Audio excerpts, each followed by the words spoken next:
because when I signed up for Instagram at that same time, I didn't have anybody Signed on up there. for Instagram, so you're still brand new to Instagram. I was brand new. I've been learning a lot about technology during all this Yeah, too. so, sounds like my mom. How do you get on the tweeter? All right. Before I get started on the Ryan Hughbanks interview, I just did a review of his Sideswiper puzzle, so make sure to check that out somewhere on here on the screen or over here, or if not, there's a link in the description below. Um, so where I announced the winner of the Mighty Pin puzzle, as well as the next giveaway bolt action and how to enter and win that. This interview with Ryan was great, especially considering my first interview with D. Dixon, where he retired to focus on puzzle working full time. I felt that Ryan was on the opposite end of the spectrum, where he's working full time, 50 to 60-hour weeks, and trying to squeeze in puzzle making as a hobby in his free time. So it was really fascinating to get a look at the different dichotomy there. Um, and with that said, I know a lot of you have already asked questions and will ask questions after this video about how can I get on a list, how can I buy his puzzles? It looks fantastic, and they do. All of his puzzles are Sideswiper, Opposites, Arbitrage. They're all great. But I mean, that's the challenge with working full time is he has a very limited time to dedicate towards making puzzles. So with that said, unfortunately he's not taking any more orders or lists at this time. So if you're interested in getting one of his puzzles, my best recommendation would be to follow him on social media, on his Facebook page, or keep in touch on his website and look for various announcements and availabilities in the future. So I was lucky to be in the right place at the right time to get this puzzle. And again, that's kind of one of the goals of this interview, is to give you kind of a look at the insights of how Ryan is as a designer, and the struggles with trying to fit in a hobby that you're really passionate about when you don't have a lot of time. So I hope you enjoyed the interview. It was a lot of fun. And with that said, here's my interview with Ryan Hughbanks. Here, so thanks for joining me today. So how you doing? Good. Thanks for having me. Yeah, yeah, of course. So, yeah, I'm still getting used to like the Zoom calls myself. We used to, work in the office, but we were one of like the first ones in the area to work from home. And since then, we've been working from home for the past, I think, year or something like that. Um, but you're a farmer, is that right? Yep. Farm and ranch here in western Nebraska. Okay. Now, how many acres do you have? Or I know nothing about like the farming life. So, like, what is kind of like a typical day? Well, it varies from day to day. Because I mean, if I get message you from like 1 a.m., but also like early in the morning too, so it's like you never sleep. Yeah, it's been a busy year since I started making puzzle boxes. Yeah, It's usually a full-time 12-hour day on the farm, and then come home and spend time with the family, and then go out to the shop and yeah, then and go to then bed. yeah, so hardly any time to make puzzle boxes. So when Yeah, did that's been the hard part. yeah, no, I've been there. So how did you get kind of started with puzzles? I guess like maybe like what was the first puzzle you remember doing, or I guess kind of what started the itch for the puzzle designs or fascination with them. Actually, I didn't know a whole lot about puzzle boxes, 2 years ago or so. I was just looking up some new projects for woodworking. And also, I was trying to think of a new thing to do with my nieces, something fun. And I kept seeing, I was doing searches for Mm. for woodworking designs and stuff, and new plans and projects and stuff. And I kept seeing pictures of stickman puzzle boxes. And at first, I just kind of passed it off, but eventually, it kind of caught my attention, and I decided to do my own. Huh. So I wouldn't expect Stickman to be the one that would be popping up, but interesting. Yep.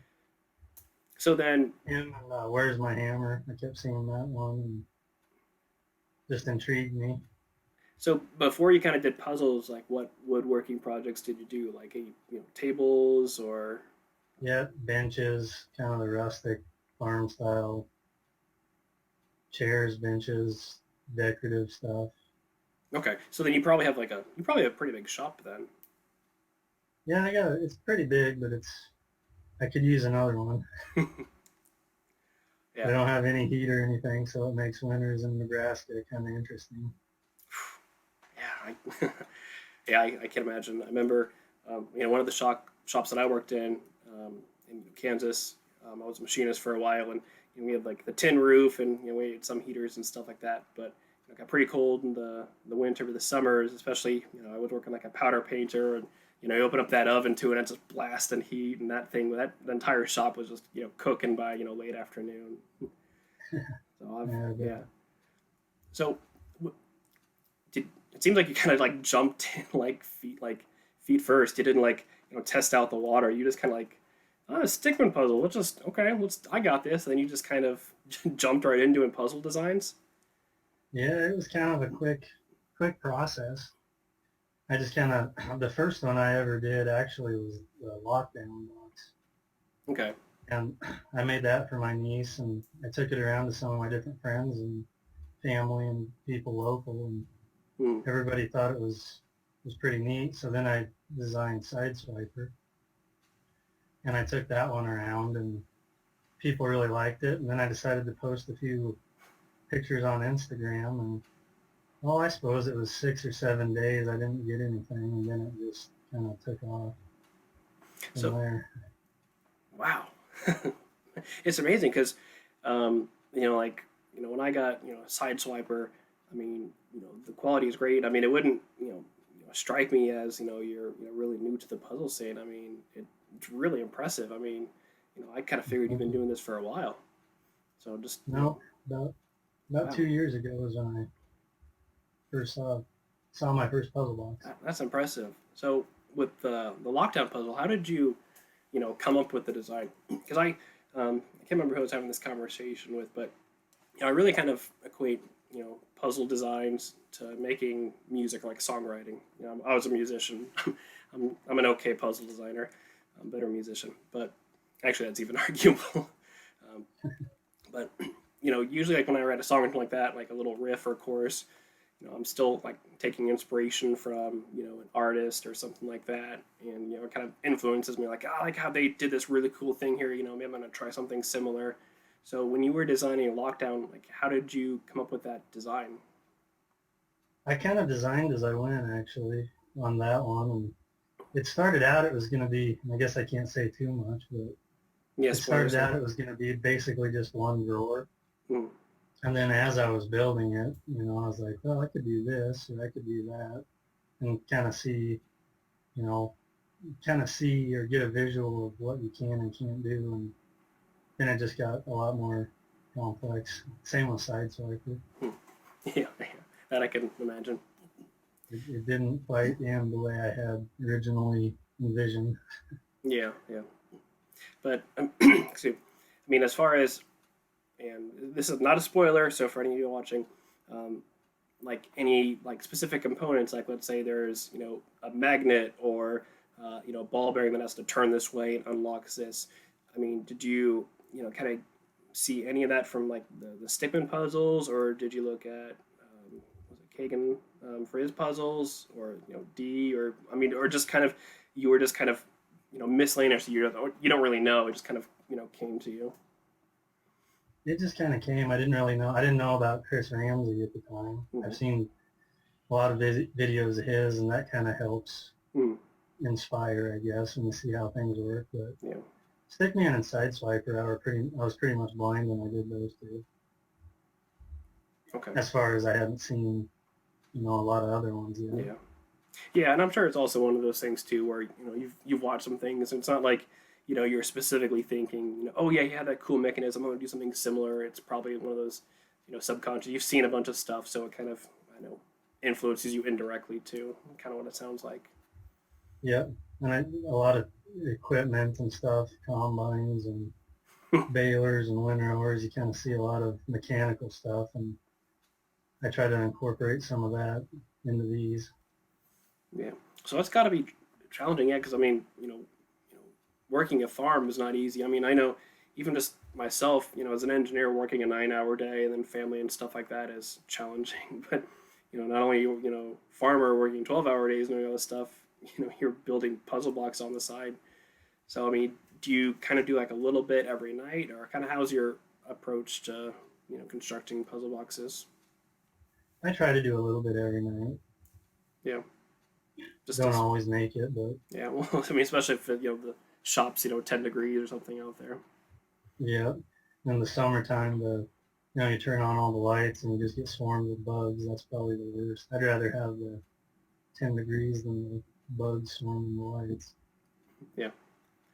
So when you made lockdown, you said you went to Sideswiper after that.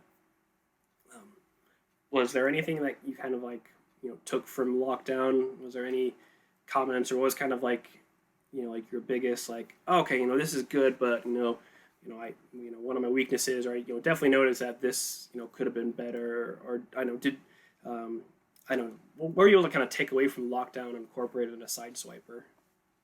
Well, Sideswipers, it's pretty different Yeah. all around. I didn't really use many of the same And techniques yeah, anymore. for the audience, I'll probably pop it up on screen, but yeah, the good old number four. Yes. So, especially kind of with this Sideswiper, I imagine like you're saying you did the lockdown and then Sideswiper. Was that kind of like a more as a proof of concept? You just kind of made one puzzle box. You didn't make a bunch of them at the time. You just wanted to see if this would work and just do one and done for now. Yep. And, my intentions at that time were just, something fun for my nieces. Mm-hmm. So I was just figuring one and done, at that time. Now, how old are your nieces? Don't mind me asking.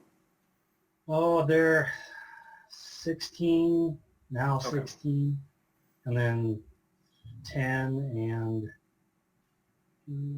13, I think.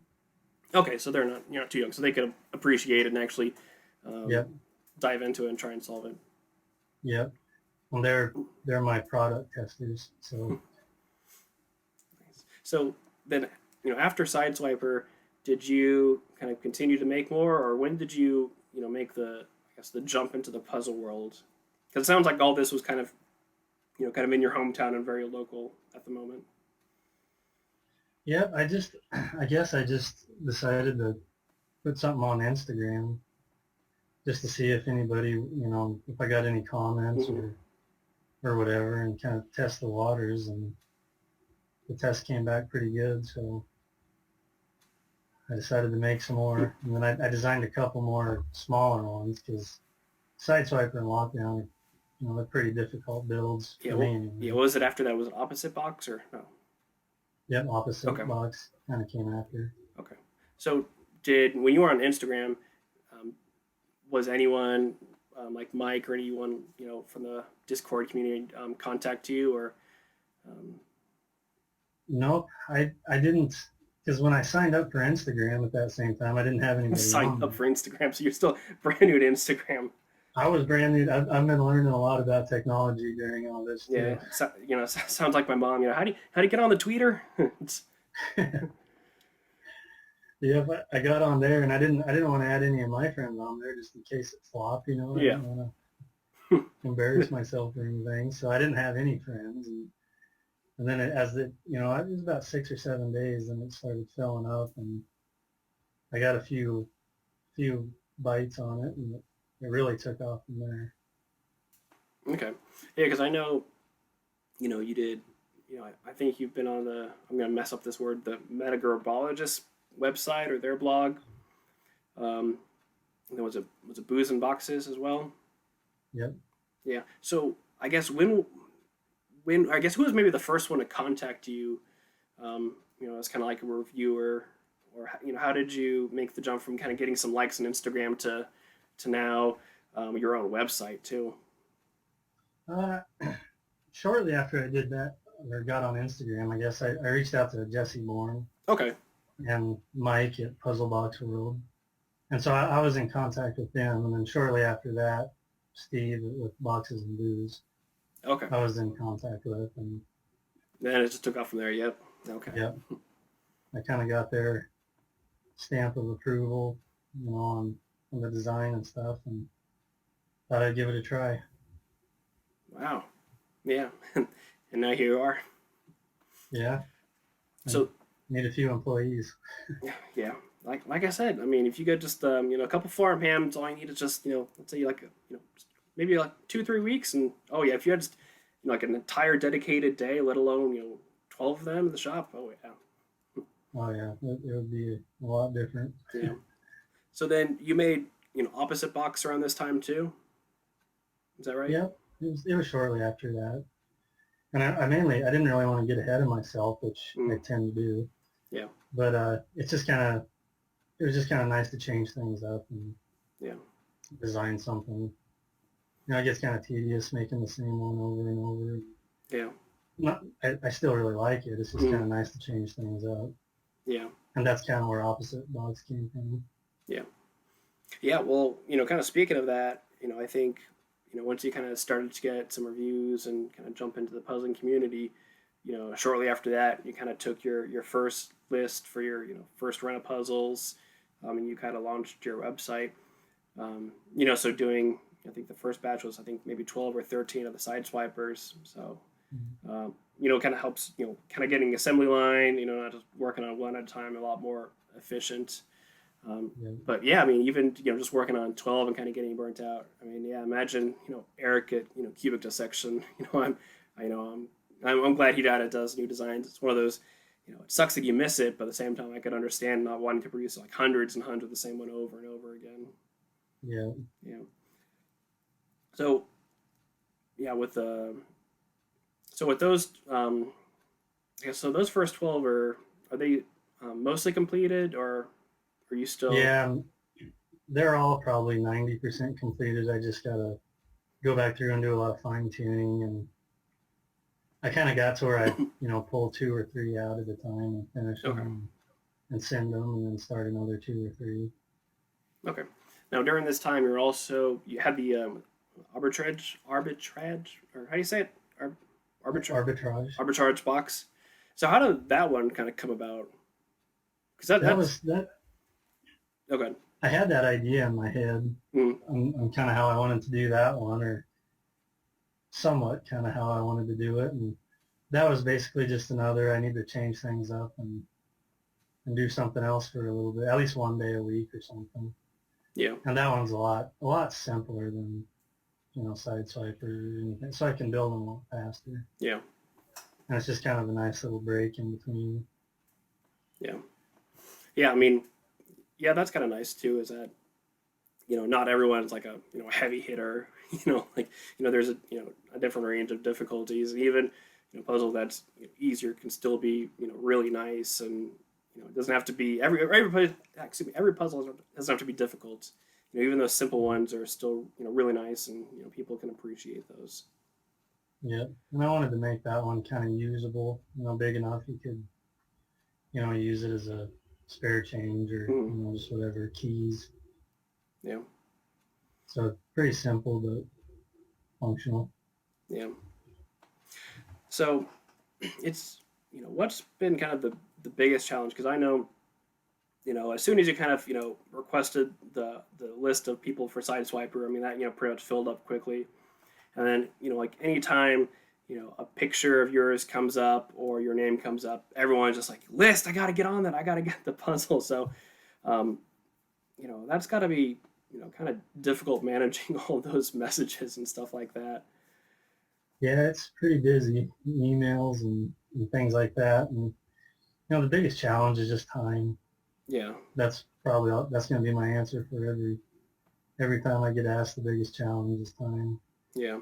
And it takes longer than I thought it would. And I feel bad, telling people it'll be 3 months, and that was a year ago. But I'm still at it, and I'm always going to be, because I enjoy it. Yeah. So I need to get a little better with my time management, I guess, and the assembly line aspect of it. Yeah. And that'll come with better tools and stuff like that. Yeah. Yeah. And it's hard because, like I said, you have a full-time job, and that full-time job isn't 40 hours a week. That's more closer to 50, 60. So. Yeah. Yeah. Yeah. And I know, D, for example, fortunately, I think he, retired. So he's got, quite a bit of free time on his hands now. So unfortunately, you don't have that luxury. Yep. Yeah. And D, I like D. D is one of the first. I talked to him shortly after I talked to Mike and Jesse and Steve. Yeah. I got a hold of D. And he's a real helpful guy. Now, do you talk to him as part of kind of the mystery group of designers that meets every so often, or? Yeah, he's on there.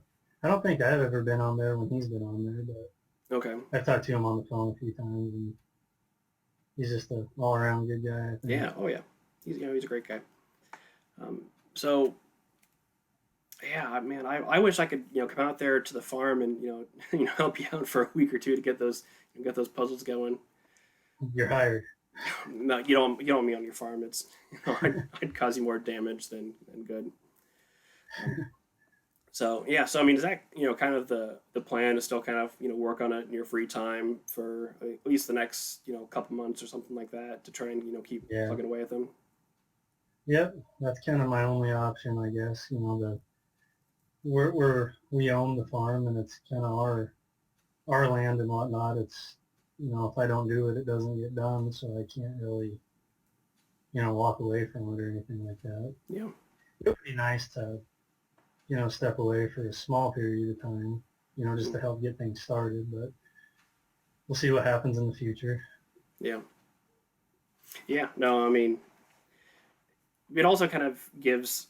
I don't know what to really kind of compare it to, but there's this like mystique or kind of secret aspect to the puzzles and behind Ryan Hughbanks. It's what's coming out next. Like when's it gonna be? Because you have other puzzles being released every other month and designers coming out with something, but it almost makes your puzzles kind of special that they're really rare, and it just it's a lot of time and effort put into it, so it's not cranked out. So it's I don't know, kind Yeah. of makes them more sentimental almost, if you will. You know, Yeah, sure. so I mean, I appreciate it. So I'm always one of the lucky ones though. So Yeah, I think there will never be a whole lot of one particular box. I don't think, because I just don't have the time to really hit that. So yeah. So then probably pretty limited. yeah. So then somehow during all of this, you still managed to come up with a new prototype. Yeah, like I said, I try to one day a week try to change things up or so. Yeah. I'm not going to do anything more until I get at least a little bit more caught up. so how did the prototype come about? How did you design that one, or how did that kind of come to mind? This newest one, Mm-hmm. the Bass Actors one. Yeah. Yep. All That I right, kind of had that let's idea. say the name one more time so I can get it straight. So what is it? Bass Actors. Bass backwards. Okay, I'm still gonna mess that up, but It's kind of confusing. Most people say the actual term. yeah. Okay. Yeah, I don't know. I don't get in trouble with my channel. So But that was an idea, and I'd actually been working on that one for quite a while. Just a couple hours a week or whatever. mm, And finally, I just wanted to get it done, so I just spent like a week and finished it up. mm, And then I sent it out to a few people to test, and yeah. I've got some flaws I need to fix, but all in all, I think it did pretty well. Now, how'd you come up with that design? Just This same method, just like yeah, let's do this. And yep, I kind of had a general idea, and once I started building, I kind of improvised and went with the flow of it. yeah. So something interesting that I know if I want to say notice about your puzzles, but um, like with this and lockdown and opposites, like the three that are listed on your website, it seems to kind of have like a a theme to it. Like for instance, when you're getting ready to release the Arbitrage box, when I kind of showed that to a few people, they're like, oh yeah, it looks like Ryan Hughbanks, and I didn't have to say it. It had kind of like the certain style where I'm terrible. What's this type of wood? Is that Maple. where it's a lot of maple waste, and you have kind of like the inserts or like the splines here and there. Is that is that kind of done on purpose, or you just kind of like to work with maple, or? Well, I think that, and I was just recently talking to someone about this actually, because that's unconsciously, I think that's just kind of what I do, is I just have the maple box and then put darker accent woods on it. But the first batch of Bass Accolades is going to be different. It'll be a walnut box with Hadoop Okay. stuff on it. Okay. Well, I mean, it's again like songwriting. Like some people have like a certain style, and we're playing in drop D or all these kind of songs. So you have kind of like the maple. It's unique, but it's yeah, I it's think just about all my prototypes have started that way too, with a maple box with walnut pieces. And I didn't really realize I did that all the time, but it's just kind of what I like, I guess. So that's kind of how I start each thing. nice. Now, is there like a specific? So I mean, clearly you like maple and some of the walnut, a few of those other ones that were in the accents. But is there any type of wood that you like hate working with, or anyone that kind of gives you trouble? Um, Not really. I mean, some of them, like Purple Heart, for Hmm. example, you got to kind of be careful with because it'll make other things purple. Oh, Like your saw blades will be purple, and then if you run a piece of light wood through after you do Purple Heart, you'll have purple smeared hmm. on it. So Yeah, I you kind think of got to watch that. But yeah, I think I saw. I don't know if it was Eric from Keep It to Section, saying something about changing out saw blades, but okay, something like that. Okay, but that Purple Heart can kind of cause a mess. yeah, that makes everything purple. Same with router bits, and Okay, I actually got separate saw blades for the more colored woods, okay. So then, is and there? they're really hard too. So Oh yeah, they're saw blade killers.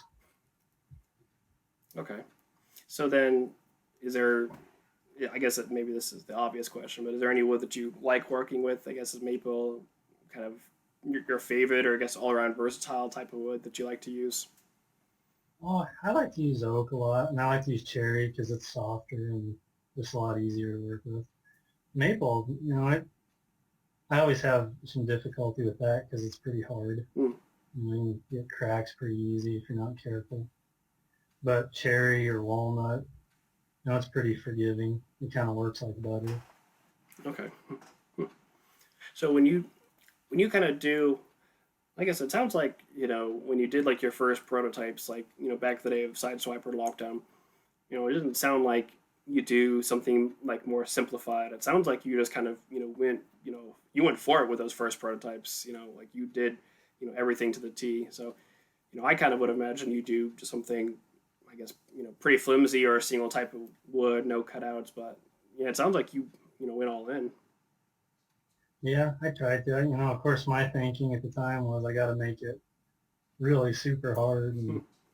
and that's kind of the way I went, So were those which for I probably shouldn't have. yeah? So were those first two different than I guess the current production runs, or um, were they are they They about were the a same? lot bigger. Okay, but do I mean, they they like were this the same number of moves, or did some of the internals or mechanisms changed a bit, or are they pretty much the same? they're pretty much the same, Okay, just a lot smaller. And I changed the design of a few things, but overall they're about the same. Same process. okay, And the very first lockdown box I made, I actually made out of pine. nice. So it probably doesn't work as we speak, but then I went to started experimenting with hardwoods and So are went those from there. are those prototypes kind of sitting on your shelf in the garage somewhere, collecting dust, or No, I got one of them is in the house, and okay, the other ones are with my nieces. So okay. So is I your don't think I own any of my own puzzle boxes. okay, yeah, is your wife kind of a I wouldn't say a puzzler, but does she kind of appreciate your puzzle boxes or the hobby? She enjoys them, but she's not overly ecstatic about them. Yeah, I'm sure because probably the time you spend on it. Or Yeah, yep. probably. So yeah, I mean, I'll get in trouble too. I wants to be cleaning and here I'm tinkering with the puzzle and I yeah, think I think she more or less wants to get a hammer and open them up the quick way. yeah, nice. So I know you've kind of it seems like you jumped into designing puzzles. Are you much of a I guess a puzzle solver yourself, or have you started collecting puzzles, or has that really not been kind of your cup of tea? Oh yeah, I'm getting a little bit addicted to them. Oh yeah. I've got one of these, and I got some of Tyler Beard's wood shop. Okay. I got some of his, and I got the dice puzzle box. And I've started a small collection. Okay. So have you kind of expanded to anything outside of the wood boxes? Any type of metal or? No, I haven't really gone out as far as metal or anything. And I don't know if I will. I kind of like the woodworking part. That's originally why I kind of got started. So Yeah. Well, I want to try and pitch the Rubber Maze puzzle to you, so don't worry about that. Um, well, great. Yeah, I think that's about it. So, um, if someone is watching this and they're like, "Man, I really want one of those puzzles," right now, I assume you're really not taking, names for lists or anything at the moment, right? not really. Okay. I've got quite a bit of side swipers, and now real all of them. I've got probably more than I'll ever be able to realistically make. So Yeah.